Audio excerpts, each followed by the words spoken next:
YouTube. I was all set to go to bed, and I noticed that Steve Donohue put up some videos, and he tagged me in a tag. Thank you very much, Steve. It's the Character Adaptation Tag, originally done by Seeking Stories, Steve notes. And there's 3 questions. Number 1, name your 2 favorite book to film character adaptations. Name your 2 least favorite adaptations, and which character adaptation improves on the character. I'm going to do a little twist with this. I hope nobody minds. But I will do film and TV for the most part. But I'm going to add, when I can, a silent film and radio adaptation of characters. So let's start with the first one, which is name your 2 favorite book to film character adaptations. Now for me, that would be, one of them would be Rumpole of the Bailey, as Leo McKern as Rumpole, that was done on ITV in the UK, began in 1978 and ended in 1992. There were 44 episodes based on John Mortimer's creation of Rumpole, and subsequent must be 10 books of short stories, 1 novel. There's a sort of a prequel story that he did, the Penge Bungalow murders. Yeah, they're just fantastic. I rewatch them and reread them all the time, and I think they're just perfect adaptations. It was literally written for Leo McKern, so that's why it's so good. The next one would be character of Atticus Finch, as played by Gregory Peck in the 1962 film To Kill a Mockingbird, based on Harper Lee's 1960 novel of the same. The 1962 film was directed by Robert Mulligan, and the screenplay was written by the legendary Horton Foote. Now I think he just plays Atticus to a T, and I think even Harper Lee sort of thought very similar, that he was very much like her father, because there's a story that she gave him her father's watch. So she thought highly of him in the character, and it shows. It's very, very well done. Now here comes the twist. For radio, I would say a superb adaptation is Clive Merrison as Sherlock Holmes in the BBC Radio 4 adaptations of the whole canon. And it was adapted and written by Bert Coles. They're just brilliant. And he's arguably the best Sherlock Holmes. As much, but I do like Jeremy Brett on TV. They are different, so you experience, or I experience, listening to radio plays differently than watching something. So in many ways, they're different experiences, but Clive Merrison is just brilliant. If you get a chance, they did the whole canon between 1989 and 1998. For silent film, a brilliant characterization is Faust by Emil Jennings in the 1926 film by the same title, Faust. It's a German film, and it was directed by F.W. Murnau. It is brilliant. The cinematography is... I can't describe it, but every scene looks like a sort of Renaissance classical painting. It's staged that way, every scene, and it's beautiful. It is silent, but he does a wonderful adaptation of Faust, not just Goethe's Faust, but throughout the other legends of Faust as well. So it's worth seeing if you haven't seen it, definitely. Oh, any silent film is, really. Number 2, the question was, name your 2 least favorite adaptations. Well, both of these I know some won't be happy with what I have to say. One definitely. The Francis Dracula, Gary Oldman's portrayal of Dracula in Francis Ford Coppola's Bram Stoker's Dracula. To be honest, I thought it was dreadful. I know it's very popular, but it's just dreadful. The whole thing that they did with the Dracula storyline and bringing back and then bringing it to Vlad Tepes was it has Bram Stoker's story is not based on Vlad Tepes. He just took the name Dracula from there, and that's it. There is nothing in the story by that. I know there's been books written say there is, but if you look into the history of the writing of the book and where he did research, it'll show. But no, it's just I found it dreadful portrayal. Just nothing like Dracula is.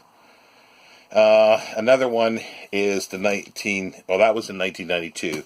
So the previous year, in 1991, was Kevin Costner as Robin Hood. I don't know what they were thinking. There's some very good acting in it. Alan Rickman, Morgan Freeman is good.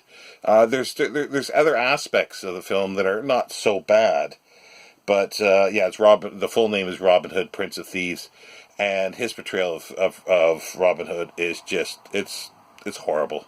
But again, it's a popular film, so I'll leave it there. I won't add silent film and radio for this. I did think of trying to find some silent film, but there's really, for silent film, I can forgive a lot. So it's hard to find something that I would say is a bad adaptation. And plus, I don't really want to say too much bad about silent film because it's great. And radio, very similar. Now the third one is better. A character that did better than the written. And for me, the main one would be Morse, the Inspector Morse series that was done on ITV. John Thaw played Morse in 33 episodes from 87 to 2000. They were based on Colin Dexter's 14 books about Inspector Morse with individual titles.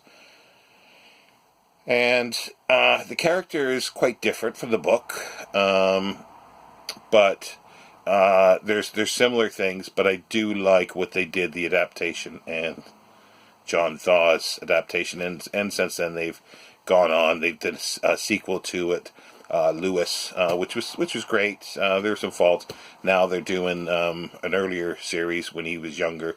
In the 60s, now into the 70s, called Endeavor. That's his first name, Endeavor, so it's Endeavor Morse.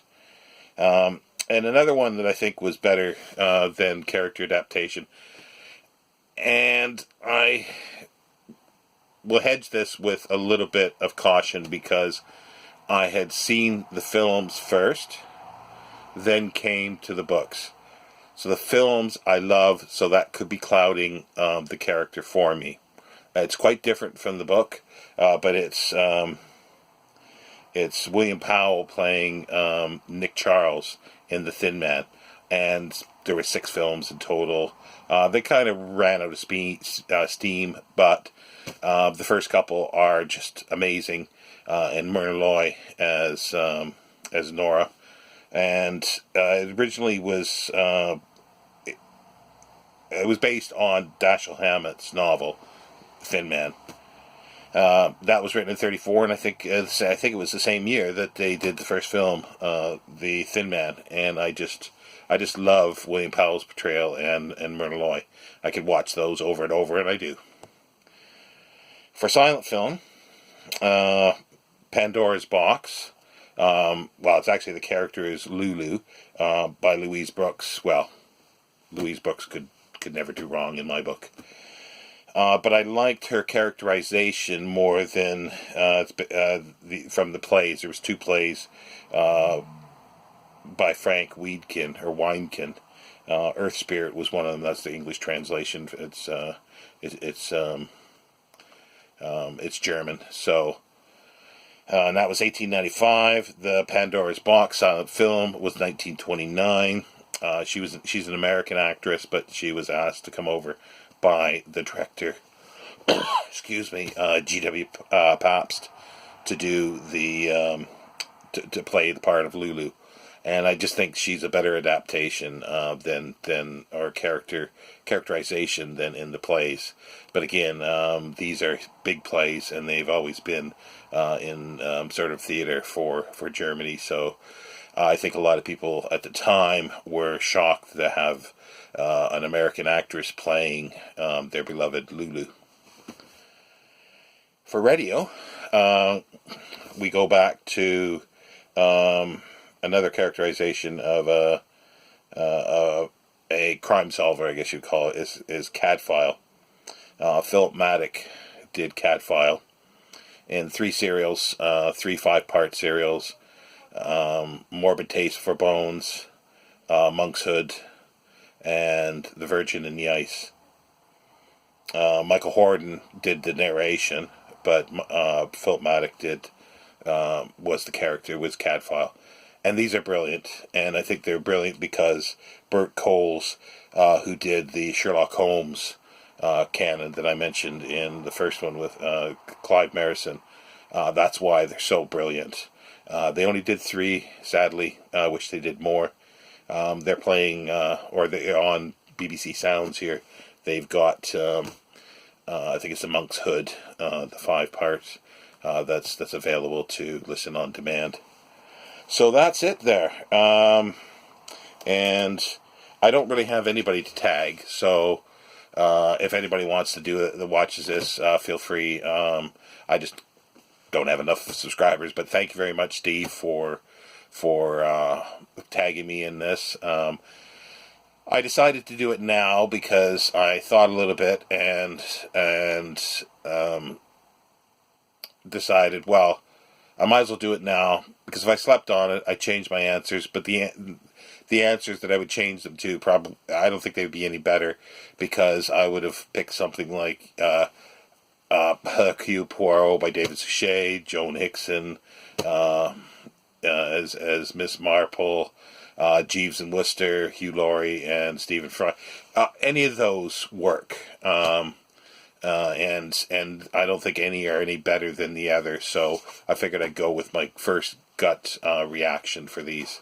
But again, thanks, Steve, and I'll see you later, BookTube.